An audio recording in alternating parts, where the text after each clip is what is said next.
Aloha. How's everybody doing? So I hope everybody's having an awesome day, awesome weekend. This is 50 pips, rocking and rolling, 29th of March, 2015. Again, I'm not making any trade calls or recommendations because you and only you are responsible for the trades you may decide to take. And the fact that you're listening to this means you're ready, you understand, you accept all the disclaimers on the blog, understanding that we're just performing some technical analysis in a learning context for educational purposes only. So what's going on, guys? I'm going to do something a bit different here. Had a couple of suggestions on the blog and stuff about different ways of tackling these videos. So I think what I might try and do here is try and break them up instead of doing a weekly outlook on the Sunday for, covering 5, 6 currency pairs or the ES or whatever. I'm just going to go with a flow, see what people ask for, and just try and record a couple of them throughout the week. So, and maybe go into a bit more detail with them. So let's start with Euro. I think let's just do Euro tonight. So what's interesting with Euro is that, we're at our key spot and the market is, a bit in indecision time, trying to decide what to do here.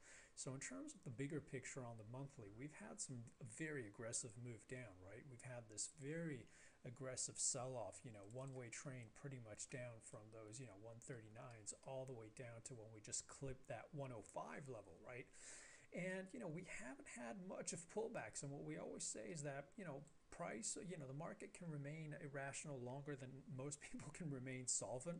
But, price does not tend to move only in one direction for a sustained period of time, or at least not a healthy market, right? And sooner or later, things will bounce back. Nothing goes straight to zero. Nothing just goes to the moon. And what we see here on Euro is that on this aggressive move, we started to try and find some kind of basing pattern, basing very, not a great attempt at it, but still we started to see a bit of attempt here of basing right into this key support zone, right? This whole 122s into the 118s, very, very important zone. This level held from 208, 2000, 2010, 2012. Once we went through, this is where we really started to accelerate, the one-way train, another little attempt to bounce.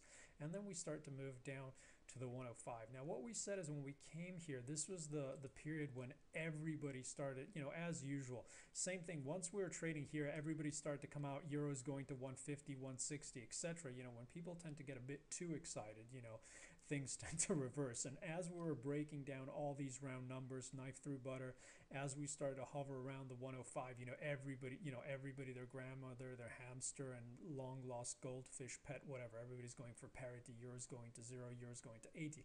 We said, watch out here, you have to be cautious. We're coming into this trend line, we've got a bit support here. Sooner or later, one of these round numbers, is not going to be just Christmas every day, just selling every break, right? And here we just hovered a bit around it, then we clipped the stops, and bam, we started to reverse higher. And what could, and again, we don't like looking at candles before they've actually completed because anything can happen, but you have to, just with a quarter of an eye, right, so keep in mind that this monthly could, it's starting to look like we might have another a decent bounce in the cards. We still got some time to go. Keep in mind that we've still got 2 days to the end of the month. We'll have to see what happens. But even here, right, for any kind of move, the little bounce we've had here is, 400 pip bounce.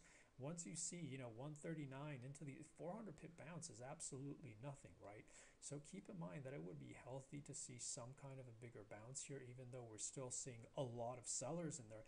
But structurally, the market will still be positioned, sell the rallies. There's nothing that's really going to change. Whether you're discussing, you're looking at the economic geopolitical picture, especially, the rate outlook, what's going to happen US versus Europe, unless something drastically changes, the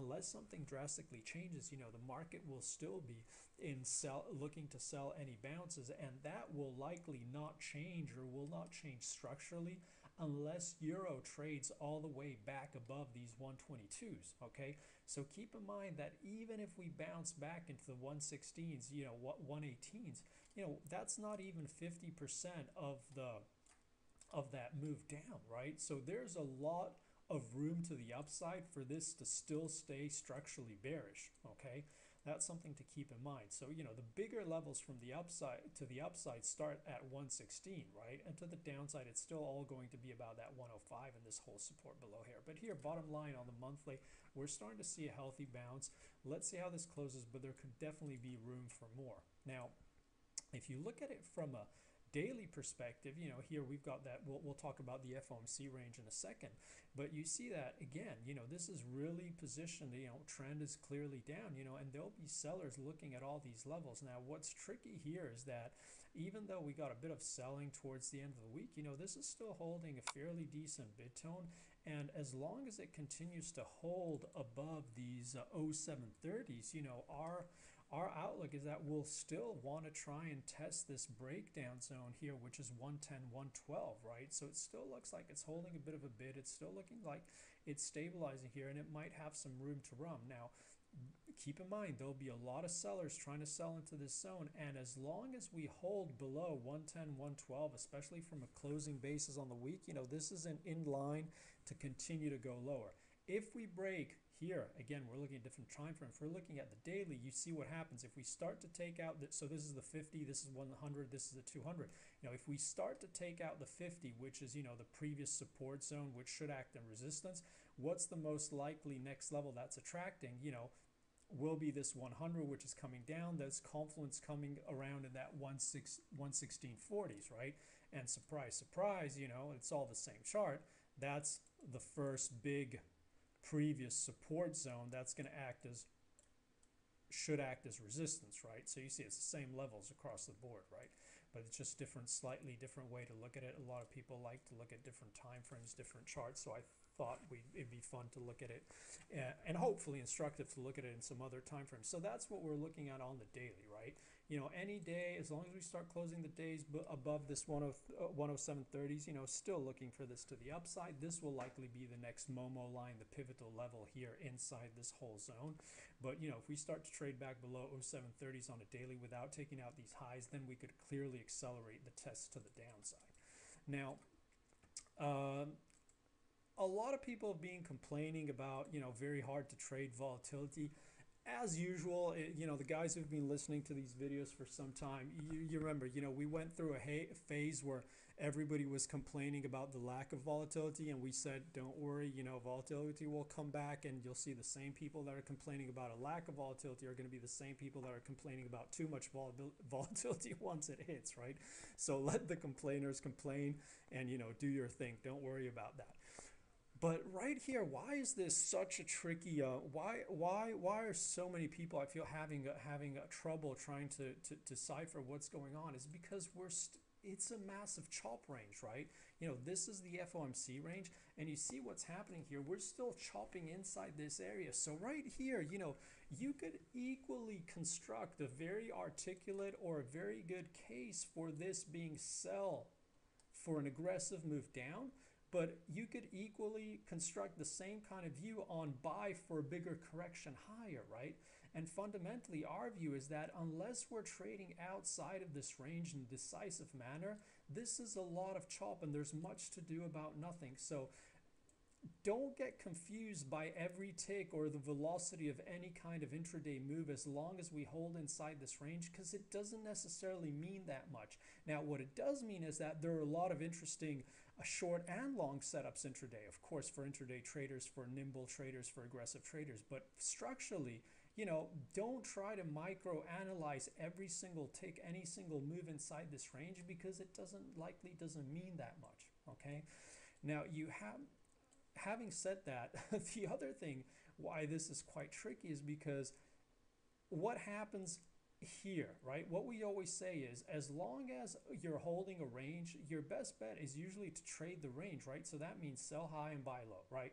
Sell failures at highs and buy failure at lows. What we like to do is we like to buy red and sell green, not the other way around. Not get uber excited when it starts to come down here and sell the lows and have it ramp up against us, and not get uber excited when it just clips those highs, get long at highs and let it go back in your face, slap city back in your face, right? Now, by the way, anybody who catches the reference to slap city, hit me up on a comment on the YouTube. That's going to be very surprised. Let's see if anybody caps what that reference is to. But anyway, right? So don't get confused. And again, you know, we look to sell highs and buy lows. We look to sell green and we look to buy red, not the other way around. You know, and this is the kind of market that gets a lot of people trying to trade breakouts in trouble. Why?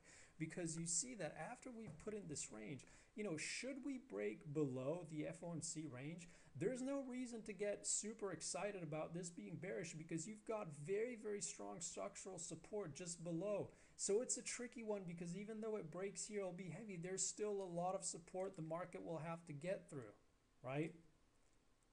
Not clear cut at all.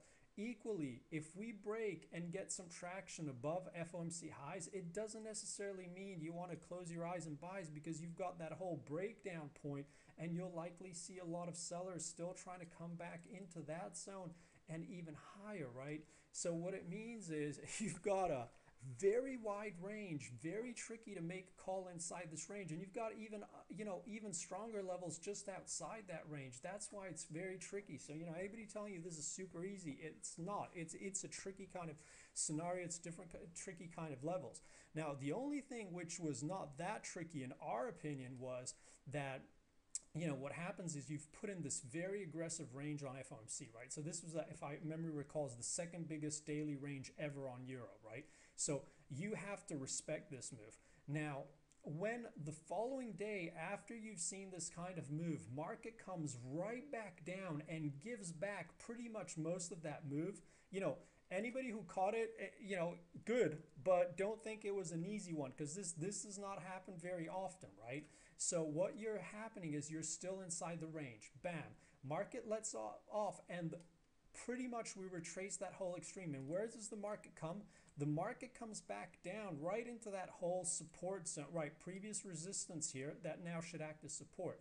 Now, one would think that once we've put in the biggest, you know, second biggest range in history, very aggressive to the upside, shorts getting squeezed, this ain't pulling back. This is going to continue to squeeze, right? So the fact that it moves down so aggressively, unless it's on light volumes and a lot of wheeling and dealing, if this move has any kind of real strength behind it, it should be very easy to go and clip those FOMC lows, right? Just clip the opposite side of the range.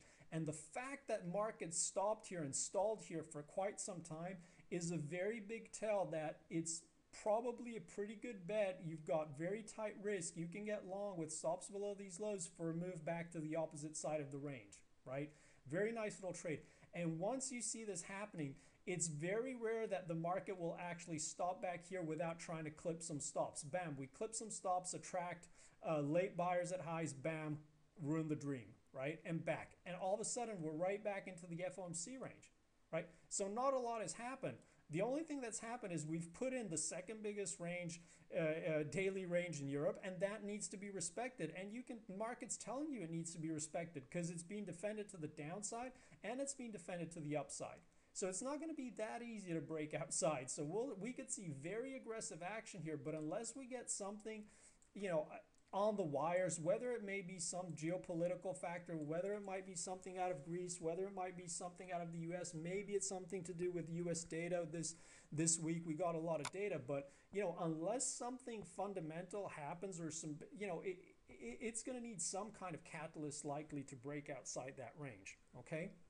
So, but clearly there's been a lot of interesting trading and you know, we'll have to see how it trades this week, but there's still a lot of work to do, you know, both sides. It's not such a clear thing. So if anything I'd like to convey is that it's really not easy, but, you know, as always, we like to embrace volatility because with volatility comes opportunity, not the other way around, okay?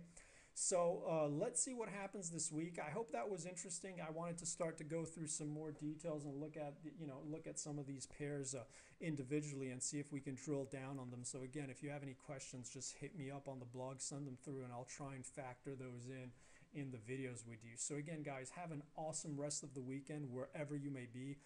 Thanks a million for all those likes and sharing. Have an awesome one. I'll see you guys on Twitter, okay? Bye-bye, guys.